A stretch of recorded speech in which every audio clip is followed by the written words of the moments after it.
ने ये कब लक्ष्य निर्धारित किया कि मुझे एमपीपीएससी का पेपर देना है और क्वालिफाई होना है? तो ग्रेजुएशन हमने अपना लक्ष्य निर्धारित किया और हमने तैयारी किया और मैं सफल हो गया। अभी और उस समय में क्या अंतर था और बच्चे सबसे ज़्यादा सोशल मीडिया की तरफ क्या होते कनेक्ट होते? 1998 तो ये सोशल मीडिया कोई वो था ही नहीं, दौर ही नहीं था।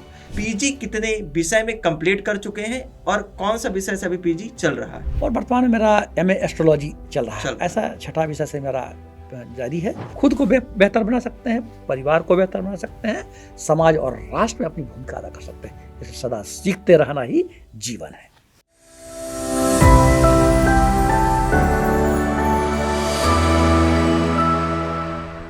नमस्कार दोस्तों, मेरा नाम केसरी पाठक है और आपका स्वागत करता हूं अड्डा 24/7 के ऑफिशियल यूट्यूब चैनल पर। तो आज मैं आपके समक्ष जो वीडियो लेकर आया हूं तो एक सक्सेस कैंडिडेट की वीडियो लेकर आया हूं जिन्होंने 1998 में एमपीपीएससी का पेपर क्वालिफाई किया और इसके बाद पेपर क्वालिफाई करने के बाद जॉब की और जॉब के साथ साथ उन्होंने अभी तक अगर बात करते हैं तो 6 सब्जेक्ट से मास्टर कंप्लीट कर लिया है और अभी पढ़ाई वो कर रहे हैं। और इसी के साथ साथ यहाँ पर बात करेंगे कि जैसे हम एक जर्नी स्टार्ट करते हैं कि हमको पढ़ाई करना है, जॉब लेना है और जॉब जैसे मिल जाती है तो हम पढ़ाई को क्या दे देते हैं, विराम दे देते हैं। लेकिन जॉब के साथ साथ उन्होंने पढ़ाई को किस तरह से टाइम दिया, जॉब को किस प्रकार से उन्होंने टाइम दिया और अभी भी वो पढ़ाई कर रहे हैं। तो मैं आपके समक्ष श्रीकांत त्रिपाठी सर को स्वागत करना चाहता हूं। तो सर, सबसे पहले आप अपना परिचय दे दीजिए। मेरा नाम श्रीकांत त्रिपाठी है। मैं 1998 मध्य प्रदेश लोक सेवा आयोग से चयनित हूँ और वर्तमान में डिप्टी सुपरिटेंडेंट प्रिजन में पदस्थ हूँ। मेरी लगातार पढ़ाई आज भी जारी है और मैं लोक सेवा आयोग की परीक्षा एक साधारण परिवेश से निकल करके मैंने पब्लिक सर्विस कमीशन की परीक्षा पास की और इस परीक्षा को पास करने के बाद भी मैं पीजी कोर्सेस कर रहा हूँ और आगे पीएचडी की तैयारी भी कर रहा हूँ। मेरा ऐसा मानना है कि व्यक्ति में विद्यार्थी हमेशा जिंदा होना चाहिए, सीखने की लगन हरदम हो और हर समय आप एक क्रिएटिव माइंड से रहें जिससे आपके जीवन में नवीनता रहे और पढ़ने की चाहत बनी रहे जिससे अपना जीवन मोटिवेट हो और हम एक विद्यार्थी परीक्षार्थी के रूप में तो सफल हो ही सही, हमारा जीवन भी सफल हो। इसलिए मेरा ऐसा मानना है कि ये सीखने की प्रक्रिया किसी उम्र से, किसी नौकरी से या किसी सफलता के किसी पैमाने पर पहुंच करके ही नहीं रुक जाना चाहिए। हमारी ये सीखने की प्रक्रिया सतत जारी रहे ताकि हमारे माइंड में नवीनता और एक जो क्रिएशन है माइंड का वो हमेशा जिंदा रहे जिससे हम अपने आप को जीवट और जीवंत महसूस करें। एक यहाँ पर मैं प्रश्न करना चाहूँगा सर, जैसे आपने एमपीपीएससी क्वालिफाई किया है तो सबसे पहले आपने ये कब लक्ष्य निर्धारित किया कि मुझे एमपीपीएससी का पेपर देना है और क्वालिफाई होना है? ग्रेजुएशन तक तो ऐसा मेरा कोई लक्ष्य नहीं था। ग्रेजुएशन के बाद चूँकि मैं ग्रामीण परिवेश में पला बढ़ा हूँ, वहाँ ऐसी कोई पृष्ठभूमि नहीं थी कि प्रतिस्पर्धी परीक्षाएं की तैयारी कैसा करना चाहिए, कौन सी परीक्षाओं में आगे जाना चाहिए। ग्रेजुएशन और करने के बाद, पीजी करने के बाद हमने ये लक्ष्य निर्धारित किया कि जॉब और अच्छा एक नौकरी प्राप्त करने के लिए लोक सेवा की परीक्षा दी जा सकती है और इसका सिलेबस का मैंने अध्ययन किया तो मुझे लगा कि अगर इसमें मेहनत किया जाए तो सफलता ली जा सकती है। तो आफ्टर ग्रेजुएशन हमने अपना लक्ष्य निर्धारित किया और हमने तैयारी किया और मैं सफल हो गया। और जैसे 1998 आप पीएससी क्वालिफाई हैं और क्वालिफाई होने के बाद आदमी ये रहता है कि हमको एक सरकारी नौकरी मिल गई, अच्छी नौकरी मिल गई और इसके बाद भी आप पढ़ाई कर रहे हैं, तो किस प्रकार से आप जॉब को टाइम दे रहे हैं, किस प्रकार से आप अपने परिवार को टाइम दे रहे हैं और किस प्रकार से ये सारी चीज़ें आप मैनेज कर रहे हैं? मेरा ऐसा मानना है कि सरकारी नौकरी पाना पढ़ने का उद्देश्य एकमात्र उद्देश्य नहीं है। पढ़ाई का, विद्या का, शिक्षा का उद्देश्य बड़ा व्यापक है। नौकरी भी उसका एक क्षेत्र है कि हम पढ़ने के बाद हमारी जॉब हमको मिल जाए जिससे हम और हमारा परिवार हमारे जीवन में और समाज में हमारा एक स्थान बन जाए और आजीविका का साधन भी मिल जाए। बट पढ़ाई से हमें जो शिक्षा मिलती है, जो ज्ञान मिलता है, इसका दृष्टिकोण हमारा बड़ा व्यापक हो जाता है। तो ये हमारे नौकरी के साथ साथ में सामाजिक व्यवस्था को ठीक रखने में एक सामाजिक प्राणी होने के नाते हमारी एक जो भूमिका होती है उसका भी हम ठीक से निर्वहन कर पाते हैं, नंबर एक बात। दूसरी बात यह कि यदि समय का सही सही प्रबंधन किया जाए, ठीक ठीक हम उपयोग करें, तो आप अपनी नौकरी, जब आप गवर्नमेंट सेक्टर में हैं या प्राइवेट सेक्टर में हैं, इनको करने के साथ साथ आप अपने जीवन में बहुत सारा क्रिएशन कर सकते हैं। 24 घंटे सभी के पास हैं, शासकीय सेवक है उसके पास भी है, जो प्राइवेट सेक्टर में है उसके पास भी है, और सामान्य तौर पे 8 से 10 घंटे शासकीय सेवा के लिए वर्क होता है। इतना करने के बाद आप 10 घंटे का आपने नौकरी कर लिया, 14 घंटे आपको मिल जाते हैं। 8 घंटे आप सो सकते हैं, अपना निजी काम कर सकते हैं, आपके पास 6 घंटे मिलते हैं। 2 घंटे आप अपनी फैमिली को दे सकते हैं। हमने अपने जीवन में ऐसा ही किया है कि 2 घंटे, 4 घंटे आप मिलते हैं। मेरा ऐसा मानना है कि अगर आप कंटिन्यू, आप एक कंसिस्टेंसी तरीके से आप डेली 2 घंटे 1 घंटे स्टडी के लिए देते हैं, या कोई भी कला के लिए आप देते हैं, अपने जीवन में किसी भी क्षेत्र को विकसित करने के लिए देते हैं, तो देखते देखते वो चीज़ इतनी ज़्यादा डेवलप हो जाती, इतना ज़्यादा आप विकसित हो जाते हैं, ज़रूरत पड़ती है कि डेली आप उसको रूटीन में लाएं और आप में एक लगन हो, लगन को डेवलप करें, और अपने कार्य के प्रति आपकी निष्ठा हो, और आपका जो लक्ष्य है उसके प्रति आपका डेडिकेशन हो, तो समय तो कभी बाधा होती ही नहीं। मैंने कभी कहीं पढ़ा था एक बार कि जो हमारे भारत के स्वतंत्रता संग्राम सेनानी बाल गंगाधर तिलक थे, तो वो उतनी समय में, जितने समय चाय बन सकती है, चाय खुद बनाते थे, उतनी समय में चाय बनाते समय उन्होंने इंग्लिश सीखते थे। वो तो उतने समय वो इंग्लिश के बहुत अच्छे जानकारी उनको हो गई, इंग्लिश के अच्छे जानकार बन गए। तो उससे मुझे बड़ा मोटिवेशन मिला कि मात्र 2 या 3 मिनट में चाय बनाते समय हम इंग्लिश सीख सकते हैं, तो हमारे पास तो समय का बहुत बड़ा क्षेत्र होता है अगर हम उस समय का प्रॉपर यूटिलाइजेशन करें। और मेरा तो मानना है कि समय ही जीवन है, जीवन ही समय है। अगर आप अपने समय के जीवन का प्रबंधन ठीक तरीके से कर सकते हैं, तो बहुत सुंदर तरीके से आपको समय मिलता है कि आप अपनी स्टडी कर सकें, अपने जॉब को बेहतर तरीके से कर सकें, और पारिवारिक और सामाजिक जीवन को संतुलित कर सकें। तो समय कोई बाधा नहीं होती है, समय का यूटिलाइजेशन के लिए हमारी जागरूकता जरूरी होती है। नहीं, बढ़िया है। इसके बाद जैसे कहेंगे कि जैसे बहुत से विद्यार्थी, यहाँ पर एक परीक्षा की मैं नहीं बात कर रहा हूँ, सभी परीक्षाओं की बात कर रहा हूँ, जो प्रतियोगी परीक्षाएं होती हैं, तो बार बार वो पेपर दे रहे हैं लेकिन सफल नहीं हो रहे, पहला पॉइंट। दूसरा ये पॉइंट रहता है कि जैसे मास्टर कर लिया उन्होंने, बैचलर कर लिया है, वो कह रहे हैं कि हमारे पास परिवार की रिस्पॉन्सिबिलिटी आ गई है। तो आपने जिस प्रकार नौकरी लगने के बाद भी आपने टाइम को निकाल कर और 6 सब्जेक्ट में आपने मास्टर कंप्लीट किया, 6वां सब्जेक्ट आपका चल रहा है, तो उन विद्यार्थियों के लिए क्या कहना चाहेंगे जो परीक्षा तो दे रहे हैं लेकिन सफल नहीं हो रहे, उन वो टाइम ही मैनेज नहीं कर पा रहे हैं कि कैसे हमको व्यवस्थित तरीके से पढ़ाई करना है? बहुत अच्छा प्रश्न है आपका ये। परीक्षा, देखिए, एक तो एकेडमिक एजुकेशन हम जब लेते हैं तो उसके लिए हमारी जो दृष्टिकोण होता है, हालांकि किताबें सब में पढ़ना पड़ता है, आप एकेडमिक एजुकेशन ले रहे हो या कोई कंपटीशन फाइट कर रहे हैं, लेकिन जब आप किसी प्रतिस्पर्धी परीक्षा को देते हैं तो थोड़ा आपका दृष्टिकोण, आपकी अप्रोच, आपकी सोच, आपका डेडिकेशन डिफरेंट हो जाता है। क्योंकि वहाँ जैसे एकेडमिक एजुकेशन लेते हैं, आपने 70% मार्क्स ले लिया, 80% मार्क्स ले लिया, आप सफल हो गए, फर्स्ट डिवीजन पास हो गए। जब किसी आप कंपटीशन के फील्ड में आते हैं तो वहाँ तो एक एक नंबर का, इवन 0.1 नंबर है, उसका भी प्रभाव पड़ता है। तो प्रतिस्पर्धा, जब किसी कंपटीशन फील्ड में आप उतरते हैं तो आपका दृष्टिकोण थोड़ा डिफरेंट हो जाना चाहिए, क्योंकि आप वहाँ एक प्रतिस्पर्धी क्षेत्र में आपके साथ लाखों लोग उस फील्ड में उतरे हुए हैं, उस प्रतिस्पर्धा में बैठे हुए हैं, तो आपका दृष्टिकोण थोड़ा बदल जाए। पहला तो आपकी जो आपने आपको देख लें, समझ लें कि आपकी रुचि, आपका डेडिकेशन उस क्षेत्र में कितना है। यदि नहीं है तो उसको डेवलप भी किया सकता है। मैंने अभी जब इस फील्ड में उतरा था तो अपने रुचि को, अपने समर्पण को, अपने लगाव को, अपने खुद को, अपना मूल्यांकन, अपना असेसमेंट किया कि कहाँ तक हमारी इसमें रुचि है और उसको बढ़ाया जा सकता है। प्रैक्टिस हैज मैन परफेक्ट, आप उस चीज़ को अगर प्रैक्टिस करते हो, चीज़ डेवलप हो सकती है। तो जब प्रतिस्पर्धी क्षेत्र में आप उतरते हैं तो एक तो अपने दृष्टिकोण को प्रतिस्पर्धी अप्रोच में ले जाएं, है ना, और आप में इतनी सजगता, इतनी संवेदनशीलता और डेडिकेशन हो ताकि आपकी जो मस्तिष्क की, जो ब्रेन्स की आपकी अवेयरनेस है, इतनी पावरफुल हो कि आप चीज़ों को गेन कर सकें, मेमोराइज कर सकें और प्रतिस्पर्धा में आगे निकल सकें। एक बात। दूसरी बात, जब आप प्रतिस्पर्धी परीक्षाओं में उतरते हैं तो आज बहुत कंपटीशन का क्षेत्र है, लेकिन सफल लोग होते हैं जो लोग मेहनत करते हैं।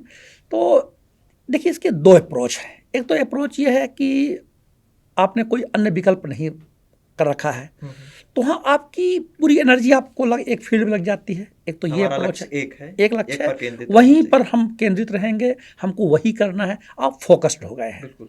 लेकिन ये तो कंपटीशन का फील्ड है, हम्म, बहुत सीमित पद होते हैं, कई बार परीक्षार्थी बहुत होते हैं, तो आप एक अगर वैकल्पिक व्यवस्था भी बना के रख लेते हैं तो वह भी बुरा नहीं है। लेकिन आपका लक्ष्य हमेशा, अगर कोई आपने टारगेट का चयन किया है तो फोकस्ड होना चाहिए। लेकिन आपकी बैकिंग ऐसी हो कि इन कंडीशंस, अगर कोई ऐसी परिस्थितियां हो जाती हैं कि हम ठीक से अपने टारगेट को अचीव नहीं कर पाए हैं, अपने गोल को अचीव नहीं कर पाए हैं, तो हमको उन परिस्थितियों में हम अपने आप को सस्टेन कर सकें, हम अपने आप को कहीं सेटल्ड कर सकें, तो उससे आपका जो आपके भविष्य के लिए आपको टेंशन्स आती हैं, ऐसी परिस्थितियां निर्मित होती हैं।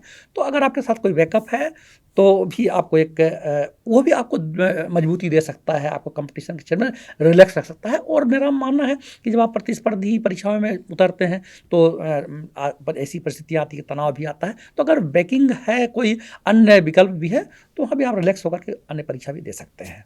बिल्कुल सर, एक पॉइंट पूछना चाहूँगा, जैसे सर आपने MPPSC 1998 बैच के आप जी क्लियर है, जी जी तो उस समय जहाँ तक मुझे है कि सोशल मीडिया पे जो जितनी अभी संसाधन उपलब्ध हैं, जैसे देखा जाए तो हमारे पास हर एक सब्जेक्ट, हर एक टॉपिक के इतने वीडियो मिल जाते हैं और शॉर्ट में भी नोट्स मिल जाते हैं, इंटरनेट का भी क्या आ गया, जमाना आ गया है। लेकिन 1998 की बात करते हैं तो क्या 1998 में अभी और उस समय में क्या अंतर था, और बच्चे सबसे ज्यादा सोशल मीडिया की तरफ क्या होते, कनेक्ट होते, चाहे बच्चे यूपीएससी की तैयारी करें या एमपीपीएससी की तैयारी करें या किसी भी स्टेट की पीसीएस एग्जाम की तैयारी कर रहे हैं, तो सोशल मीडिया से उनको कितना लगाव रखना चाहिए और कितना बचना चाहिए? देखिए, जब हम लोगों का दौर था 1998, तो ये सोशल मीडिया कोई वो था ही नहीं, दौर ही नहीं था।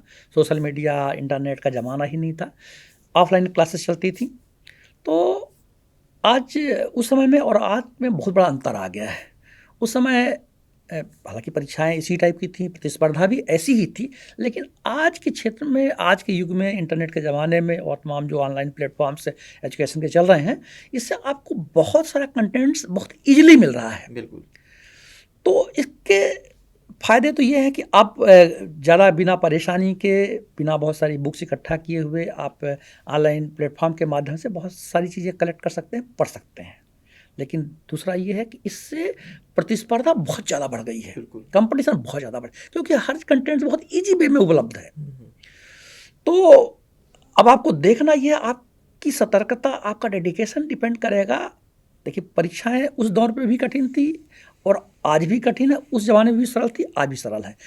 इसका कहने का मेरा मतलब ये है कि यदि आप में लगन, लगाव और समर्पण है, तो आप अपने जो आपका एटमॉस्फियर है, मेरा मानना है कि अगर आपका आँख, अपना कान, अपना दिमाग, अपना मस्तिष्क खुला रखे हुए हैं, बिल्कुल। तो आप सोशल मीडिया से भी अपने चीज़ को, कंटेंट्स उठा पाएंगे जो ज़रूरी है, और आप ऑफलाइन जो बुक्स हैं, टेक्स्ट बुक्स हैं, उनके माध्यम से भी उठा पाएंगे। डिपेंड करता है कि आप अपने टारगेट के प्रति, आप अपने लक्ष्य के प्रति कितना समर्पित हैं। तो चूँकि इस चीज़ें बहुत सारी उपलब्ध हैं, प्रतिस्पर्धा बढ़ गई है, तो आपने सोशल मीडिया को उतना ही उपयोग करें जितना एज ए इंस्ट्रूमेंटल यूज हो सकता है।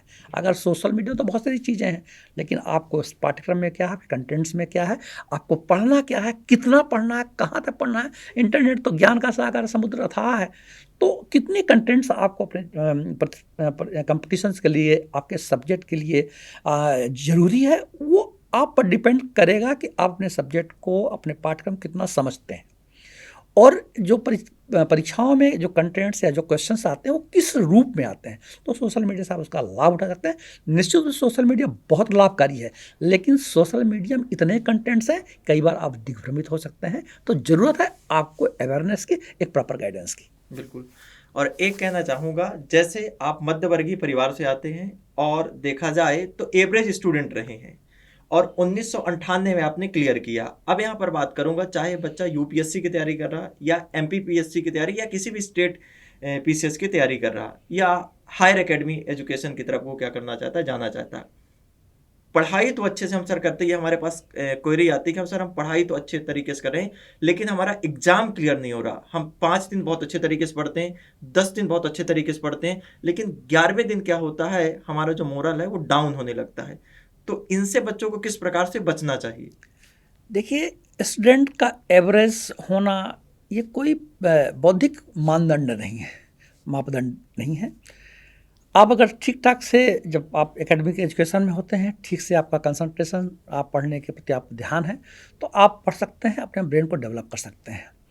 आपने सही तरीके से पढ़ाई नहीं की, आपके परसेंटेज ठीक नहीं आया, तो आप एवरेज, बिलो एवरेज में आ जाते हैं। अगर आप उसी समय अच्छी से तैयारी पढ़ लेते हैं तो आप एवरेज से ऊपर निकल जाते हैं। बहरहाल ये इस बात की ज़रूरत पड़ती है, खासकर प्रतिस्पर्धी परीक्षाओं में या कोई भी एकेडमिक एजुकेशन लेते हैं, कि आप लगातार अपने को सेल्फ मोटिवेटेड रखें।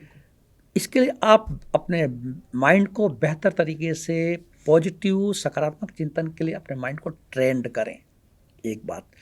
दूसरी बात, आप अपनी परिस्थितियों को, अपने फ्यूचर को भी सामने रखें कि हम किस बैकग्राउंड से निकले हुए हैं, हमारा आगे फ्यूचर, अगर हम ठीक से अपने टाइम को, अपनी जो हमारा जो टारगेट है, जो गोल है, उसके प्रति हम ठीक से डेडिकेटेड नहीं है, तो हमारा फ्यूचर ठीक नहीं बन पाएगा। तो यदि आप इनके लिए मेरा तो एक मानना है कि यदि आप अपने लक्ष्य के प्रति सिर्फ और सिर्फ, हमको जब मैं पढ़ता था तो मैंने बचपन में सुन रखा था कि महाभारत में पात्र आते हैं अर्जुन, तो जब उन्होंने निशाना लगाया तो उनको मछली की आँख ही दिखती थी। अगर आपको सिर्फ मछली की आँख ही दिख रही है, यानी आपको, मतलब मेरा कहने का मतलब, अगर आपको लक्ष्य ही दिख रहा है, तो फिर ये 10 दिन पढ़ने के बाद 11वें दिन मन न लगे, ये भूमिकाएं नगण्य हो जाती हैं। आपका सिर्फ और सिर्फ मन ही लगेगा, क्योंकि आप अपने लक्ष्य पर इतना ज़्यादा समर्पित है। और जो लक्ष्य पर समर्पित है तो उसके लिए सफलता दूर कभी भी नहीं रहती है, चाहे कभी कितना भी कंपटीशन हो।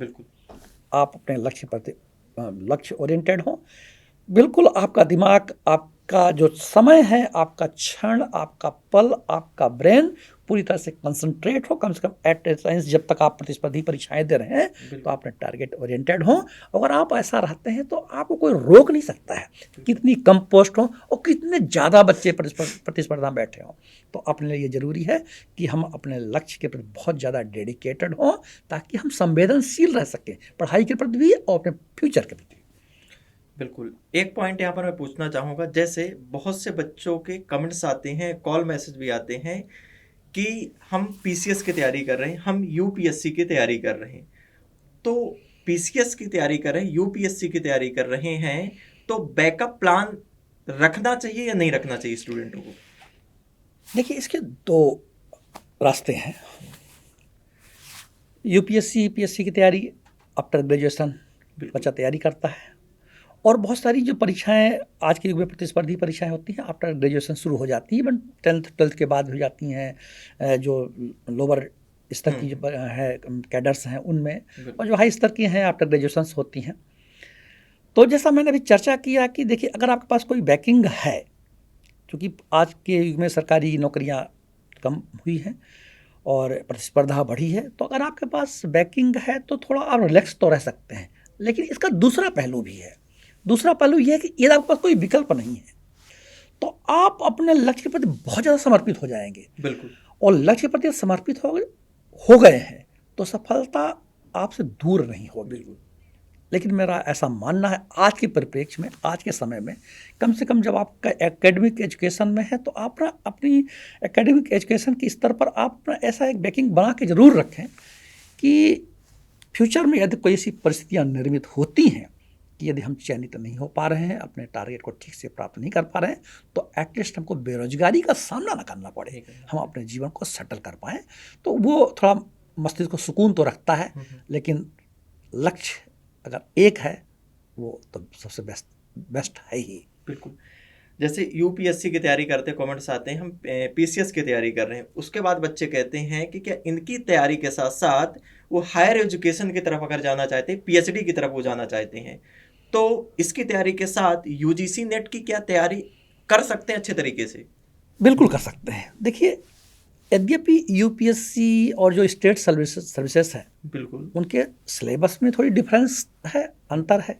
आप यूजीसी नेट करते हैं तो कोई एक सब्जेक्ट लेकर के आप यूजीसी नेट आप देते हैं, और यूपीएससी या स्टेट सिविल सर्विसेज की है, यूपीएससी में तो अभी भी एक सब्जेक्ट वैकल्पिक विषय के रूप में मुख्य परीक्षा में लिया जाता है। लेकिन जहाँ तक मेरी जानकारी में है, कम से कम